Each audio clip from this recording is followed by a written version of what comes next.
রাধে রাধে সুধী গৌর ভক্তমণ্ডলী।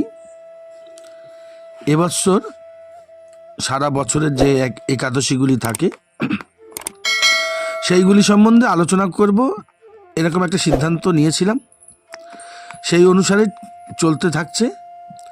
তো এখন এসে গেছে আশ্বিন মাসের কৃষ্ণপক্ষের একাদশী। এটির নাম হচ্ছে ইন্দিরা একাদশী। খুব মনে রাখতে হবে, আশ্বিন মাসের কৃষ্ণপক্ষের একাদশী। এই একাদশীটির নাম ইন্দিরা একাদশী।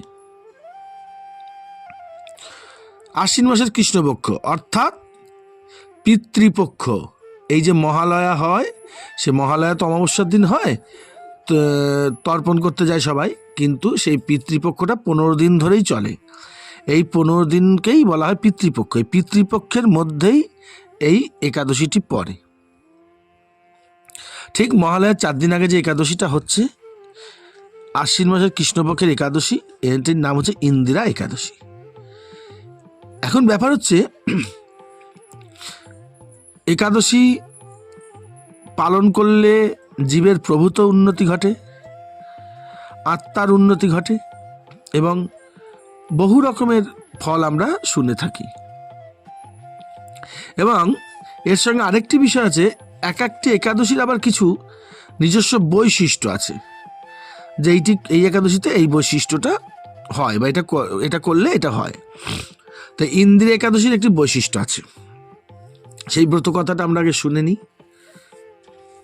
যুধিষ্ঠির মহারাজ ভগবান শ্রীকৃষ্ণকে প্রতিবারের মতো এবারও প্রশ্ন করলেন, হে কৃষ্ণ,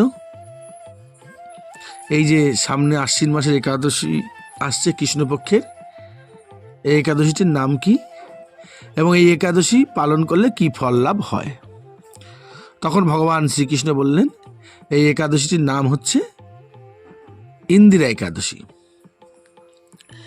এই একাদশীটি পালন করলে জীবের জন্ম জন্মের পাপ কেটে যায়। তার সঙ্গে আরেকটি বৈশিষ্ট্য আছে, সেটি হচ্ছে আমাদের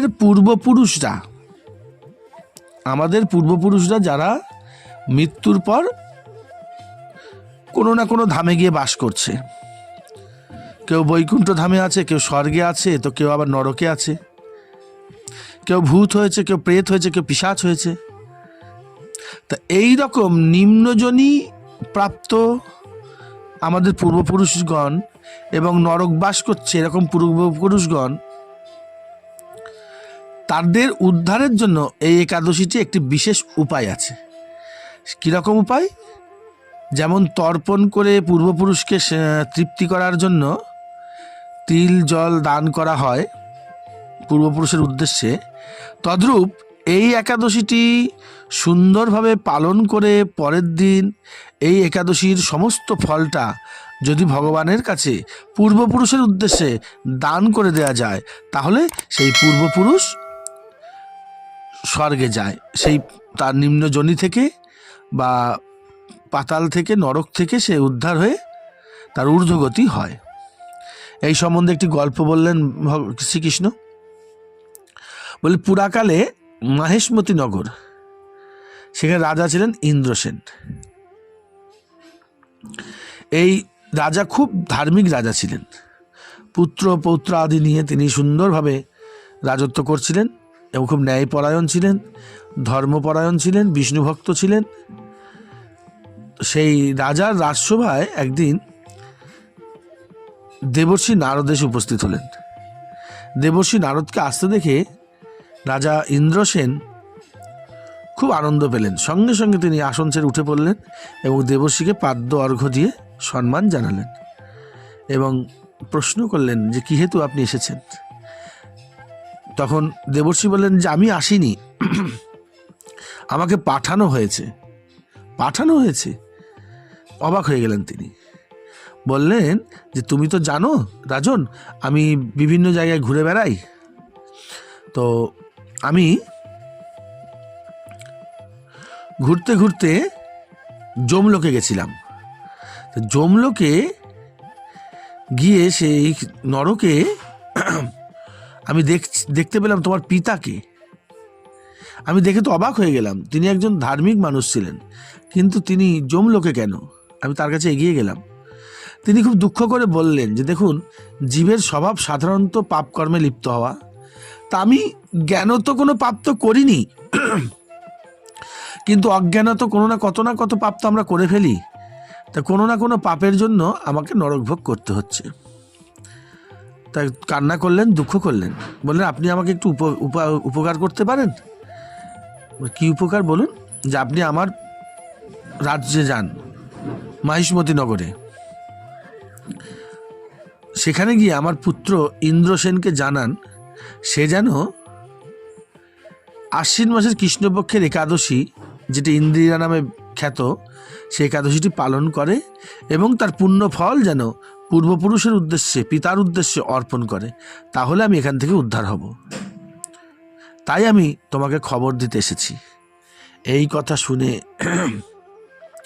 ইন্দ্রসেনের তো আনন্দের সীমা রইল না। তিনি সঙ্গে সঙ্গে একাদশীর বিধান কিভাবে পালন করতে হয় জেনে নিলেন। পূর্বদিন নিরামিষ খাওয়ার বা হবিষান্ন গ্রহণ করতে হবে। পরের দিন সকাল থেকে উপবাস থেকে বিষ্ণু সেবা করতে হবে। সম্ভব হলে নিরাহার থেকে, নির্জলা থেকে রাত্রি জাগরণ করতে হবে। সম্ভব না হলে লব্ধ আহার, ফল, দুগ্ধাদি গ্রহণ করতে হবে এবং সারাদিন হরিভজনা, হরিনামের মধ্যে থাকতে হবে। এবং পরের দিন যথাসময়ে পারণের সময় কোনো দানাশস্য বা মহাপ্রসাদ গ্রহণ করে পারায়ণ করতে হবে এবং পারায়ণের পূর্বে কোনো ব্রাহ্মণ বা বৈষ্ণবকে সেবা দিতে হবে। এই সমস্ত তিনি জেনে নিলেন এবং জেনে নেওয়ার পর তিনি যথানিয়মে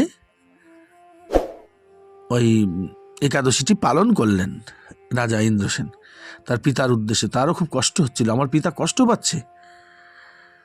এবং পরের দিন তিনি সেই পারায়ণের সময় সেই ব্রত ফল গোবিন্দের কাছে অর্পণ করলেন তার পিতার উদ্দেশ্যে। তৎক্ষণাৎ স্বর্গ থেকে পুষ্পবৃষ্টি হলো এবং স্বর্গ থেকে রথ আসলো। সেই রথে করে তার পিতা স্বর্গে চলে গেলেন এবং পুত্রকে আশীর্বাদ করতে করতে গেলেন। এরপর রাজা ইন্দ্রসেন সেও তার রাজ্যভার সন্তানদের হাতে বুঝিয়ে দিয়ে সেও স্বর্গে চলে গেছিল। তো এই একাদশীটির এক বিশেষ পুণ্যফল এটাই হচ্ছে যে পূর্বপুরুষদের উদ্দেশ্যে একাদশীটির ফল দান করা যায়, এক নম্বর। আরেকটা কথা, পূর্বপুরুষরা খুশি হয়ে যে আশীর্বাদটি সন্তানদের করে, তাতে সন্তানের প্রভূত উন্নতি হয়। আত্মিক, ধার্মিক বা আধ্যাত্মিক সব দিক থেকে বা সাংসারিক সব দিক থেকেই উন্নত হয়। কারণ পূর্বপুরুষরা রুষ্ট হলে সেক্ষেত্রে সংসারে উন্নতি হয় না, শরীরে রোগ বাগ দেখা দেয়। কিন্তু পূর্বপুরুষরা সন্তুষ্ট থাকলে শরীরও ভালো থাকে, আয় উন্নতিও ভালো থাকে, সংসারও ভালো চলে। যাই হোক, তো আমরা আজকে ইন্দিরা একাদশী সম্বন্ধে সংক্ষিপ্তভাবে কিছু শুনলাম। এটি হচ্ছে ইন্দিরা একাদশীর ব্রতকথা। সবাই ভালো থাকবেন। হরে কৃষ্ণ কৃষ্ণ কৃষ্ণ হরে হরে, হরে রাম রাম রাম রাম হরে হরে।